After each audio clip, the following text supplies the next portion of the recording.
love suffers long. Somebody help me say that. Love suffers long. Here's the part B, and is kind.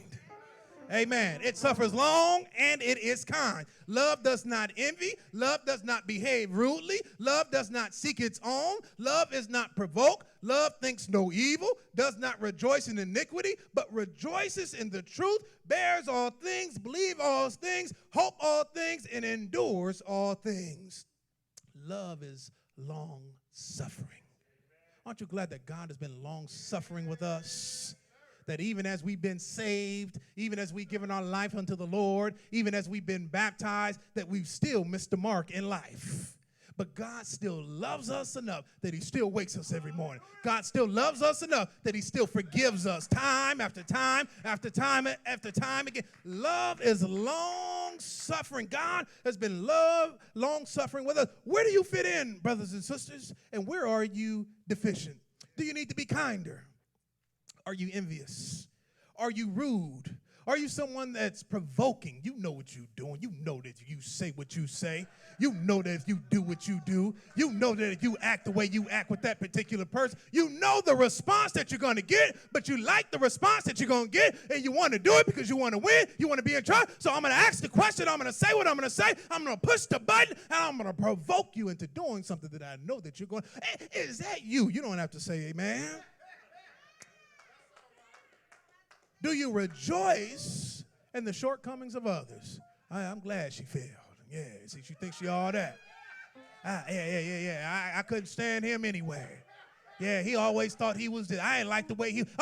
Are you somebody that rejoices in somebody else's shortcomings? So you ought not get too happy. Don't get to jumping too loud or too high. Don't get to shouting too high when other people fail, because guess what? The same thing that makes you laugh can be the same thing that makes you cry. When you see somebody else fail, when you see somebody else's shortcomings, you ought to pray for them, and you ought to thank God that you haven't been exposed. You ought to thank God that you haven't failed. You ought to thank God that the same thing that they're going through, that it didn't affect you the same way that it's affecting them, because you know that if God were to reveal all of our skeletons. I said if he would have revealed your skeletons.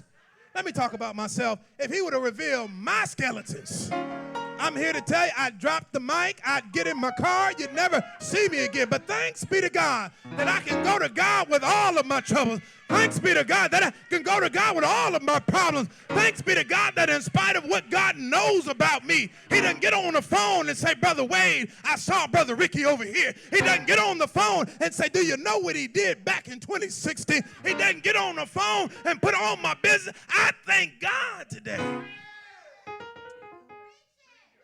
But I also thank God that I've got some folk around me that when they see me get raggedy, they can pull my coattail. I thank God that I got my grandmothers who are praying for me. I thank God that I got a praying mama and a praying daddy. I thank God that I got a praying wife. I thank God that even my children are beginning to learn to pray. I thank God that when I get into a jam, I know what to do, that I can go to God in prayer, that when I do fall short, I know what to do. And so are you someone who rejoices in truth? Can you be happy for somebody else? Can you be so happy when God blesses your sister? Can you be happy when God blesses your brother? Okay, can you be happy? And so in 13:8-10, he says, love, listen to this.